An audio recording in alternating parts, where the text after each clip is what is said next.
everybody, and welcome back to First Step Meal Prep. It is peak strawberry season, so I went strawberry picking for the first time last week to make my very own strawberry jam.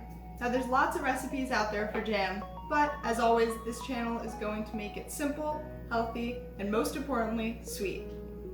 If you like this video, please be sure to give it a thumbs up, subscribe, and pop that notification bell so you don't miss any of my future recipe videos. Also check out that description box for the free document that has the grocery list and nutritional information so you know what you're eating.